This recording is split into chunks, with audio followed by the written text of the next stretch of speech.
Sunday. I hope you guys are having a nice weekend this weekend. We got two significant stories here. I see them both. They both have the potential to become Black Swan events. Either one of them. Depends on how things proceed forward. Let's get right into it. Let's open up the charts right here, and let's start taking a look at what's going on. Now this story right here, a dramatic arrest in Canada. They've arrested a Chinese official. They've arrested it's connected to the world's biggest tech company. Highway's cheap Wee. I think you actually pronounce it Huawei's chief financial officer. So she's an official of the Huawei Corporation.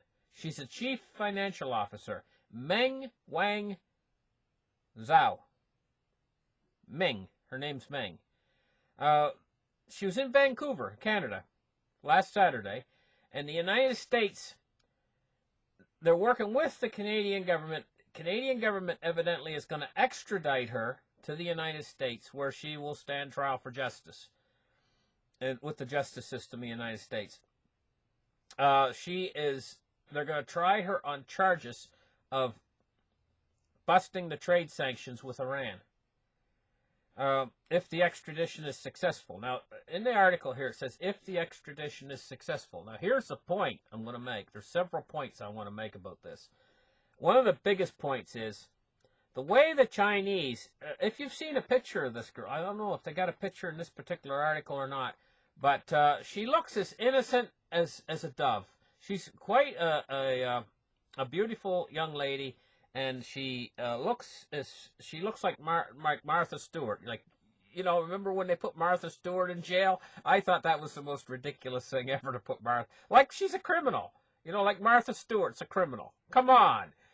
She makes cookies. I mean, she's like our grandmother, Martha Stewart is. Well, this woman has a face that's very innocent looking. And what did she do? It says she could serve a 30-year prison sentence. I'm going to tell you what. In my estimation, there's people out there that are in prison right now in the United States that have committed murders and stuff, and they're only got like 10 years. They plea bargain and they got like 10 years or whatever, She could get 30 years, Anyway, here's the thing. It says she could serve a 30-year prison sentence. Now, how do the Chinese people view this? The Chinese people could quite literally rally around this girl. They could feel very sorry for her. They could feel like the United States is coming down brutally hard on this girl. And she's got a very sympathetic looking face. The Chinese people could look at the pictures of her face, and as a group of all the Chinese people, they could be very sympathetic to her plight. And I think the entire possibility is that's the way it will go, is the Chinese people will all rally behind her imprisonment in the United States. They're not going to see it the way that the people in the United States are going to view this situation, because it's not one of the United States.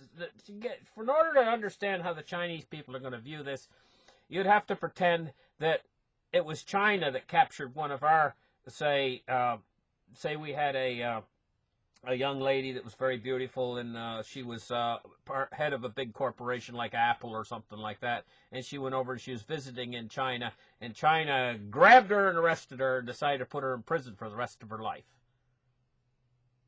Right? We might all rally behind her to try to get her out and get her away. The whole country might be on her side. It might become a big spectacular case, You have to think in reverse. Like a reverse psychology. What if it was us, one of our people and so that's how the Chinese perception of this whole thing is going to be different than the American perception of it. The American perception of it is she has broken the law, and she deserves to be punished. 30 years, that's what you get for breaking the law. You know, and so the Chinese, though, are viewing this what I'm trying to point out here is just simply the fact that the Chinese view this their perception of it is entirely different than the American perception of it. And so what we have here is we have two different perceptions of the same thing that's actually happening, which is this young girl's been arrested, and she could serve a 30-year prison sentence for busting trade sanctions with Iran. Anyway, that's what's going on. So this is creating a very tense situation between China and the United States, to say the least. And as this situation grows, depending on how the Chinese media perception is of this event, if they rally behind this girl in China, they could demand her release and so on. That could actually happen.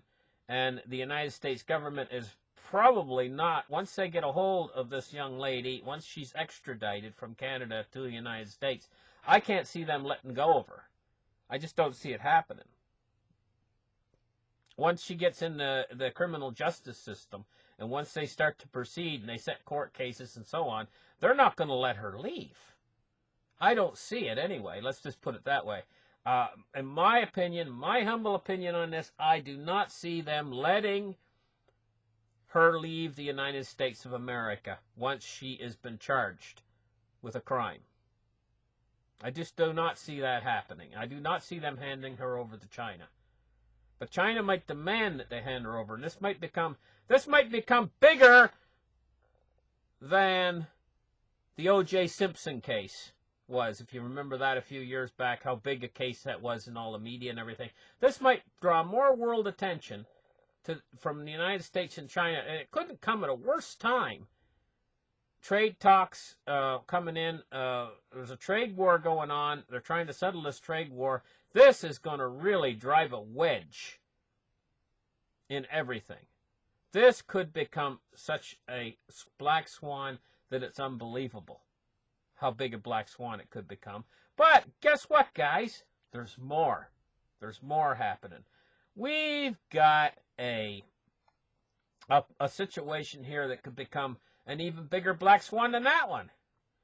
And it could, I say it could become, it might settle back down again, but it shows the discontent of the people. It says pressures on Macron as Paris yellow vests riots spread to other French cities and into Belgium. Now I get a kick out of this. Just because these people were wearing yellow vests, now they've labeled them. They're not humans anymore. They're yellow vests. Almost like, I don't know, yellow jackets, you know, as a type of wasp or whatever. You know, they've named them yellow vests. These are ordinary people, from what I understand. They're ordinary French people. They're just sick of it. They're sick of Macron. I knew when that guy get in, I said to myself, they've made such a huge mistake, the French people. Why did they vote a Rothschild banker in to run their country? That's what I said to myself. I was just like, oh, why did they put a Macron in there? Why did they vote him in? But now the pressures are coming on Macron as these riots are spreading. Now it's 125,000. Yesterday I heard it was 35,000. Today I hear it's 125,000 protesters. It's growing. It's spreading to other French cities, and it's spreading into Belgium. Okay? Now, we all remember back in history, if we've read our history books, there was a French Revolution. So, a long time ago it happened, you know, but the thing is there's only so much that people are willing to take. When they start to go hungry and they can't put food on their tables, the people are the political force. What I got a kick out of is I read one article on here last night about this story, and it said, could the Yellow Jackets become a political force or whatever? That's what it said, you know, and I just like, wow, they just don't get it. They don't get it. These are the voters. If that's not political, the voters are who vote the people into office. They are the political institution. They are the people. Without them, you couldn't have vote.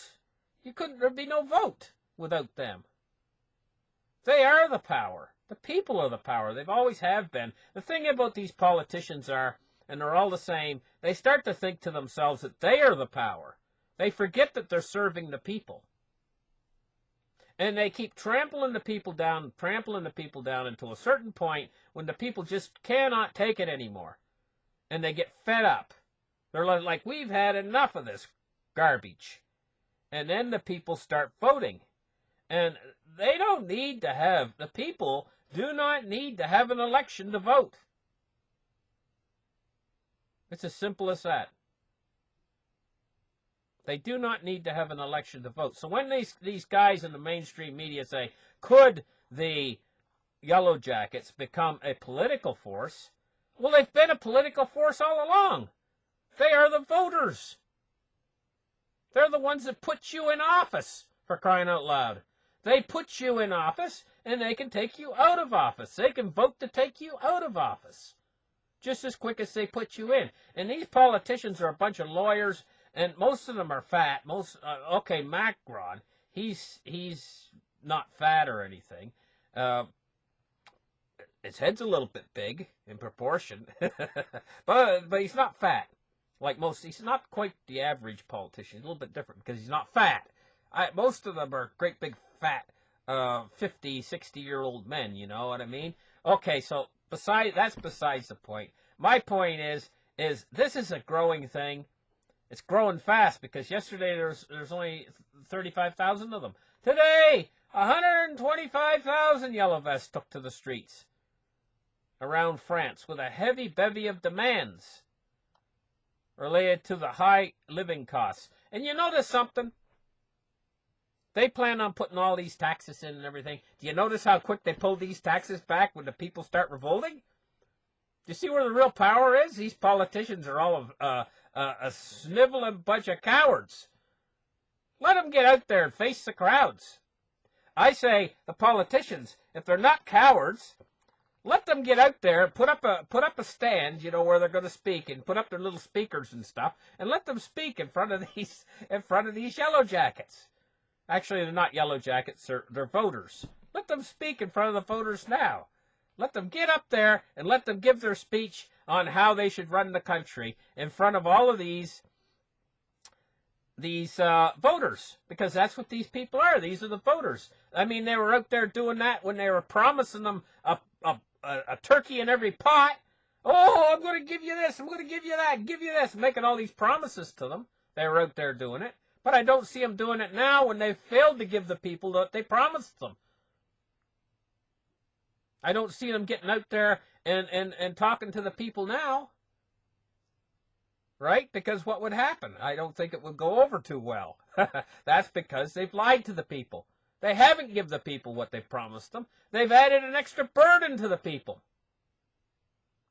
So this is the result of adding extra burden. They keep adding more and more burden to the people, and I'm going to tell you what's going to happen.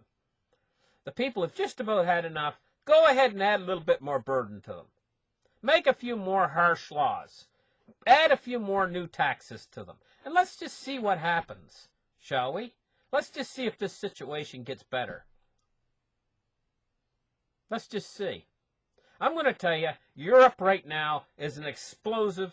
It's huge. It's huge. It's not just here in France. This is called, what this is actually called, is called, there's a name for it, complexity theory, I think it's called. Anyway, it works the same way as when you get a lot of snow and stuff, and it comes down on the side of a mountain, you know, and it starts to pile up deeper and deeper. Nothing happens for the longest time.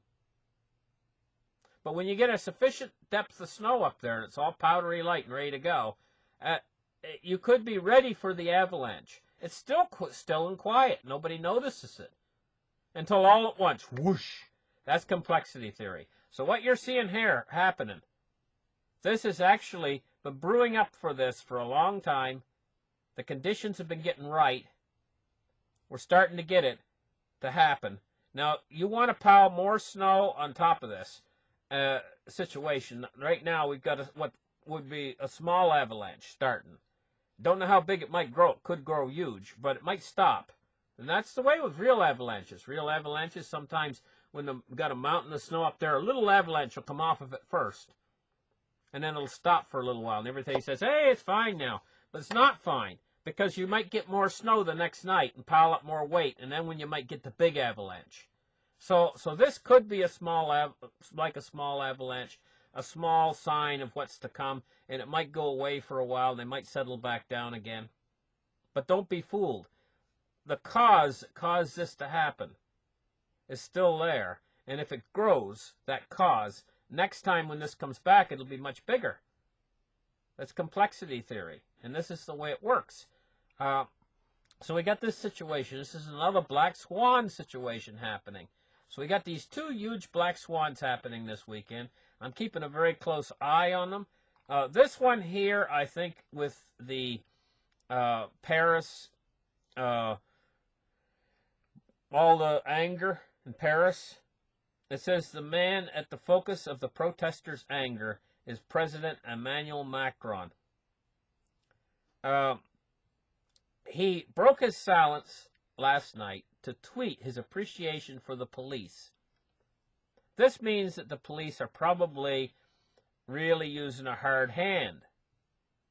What I mean by that is they're probably using a lot of tear gas. They're probably using a lot of rubber bullets and stuff like that, you know, in that area. And they're probably using a lot of batons and a lot of stuff like that. The police are probably really working hard to try to quash this thing by basically using a baton on people, you know. I could just imagine. I mean, I can't see it, but I can just imagine. I mean, I can get an idea what's going on here, you know, by this picture, but I'm not there, so I can't see exactly what's going on. But he is giving the gratitude to the police for doing their best to try to quash this. And maybe they will. Maybe the police will be able to quash this. So we're going to have to watch this carefully, because the police might be able to actually stop it if they use a real hard hand. Something similar to what happened in Catalonia not long ago when the police came in. I seen one picture of they were doing things like breaking people's fingers and stuff like that. The police in Catalonia during the Catalonia situation. They were really being brutal. I think they put 1,000 people in the hospital during the Catalonia situation, but they quashed it. They quashed it because they hit it hard with an awful lot of, they hit the protesters extremely hard with an awful lot of powerful police from Spain.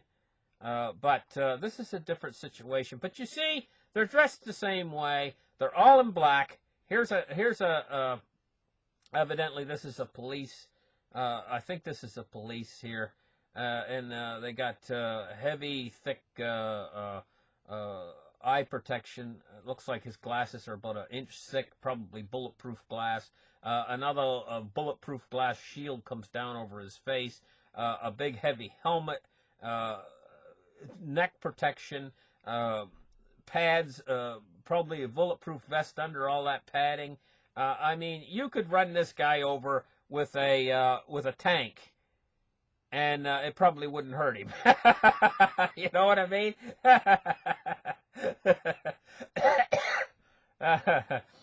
It says a French riot gendarme stands in a street during a protest in Tours, northwestern France, on December 8th, 2018. So anyway, these are the two situations that's happening this weekend. Thank you guys for listening. Like and subscribe, and we'll catch you in the next show. Bye-bye, guys.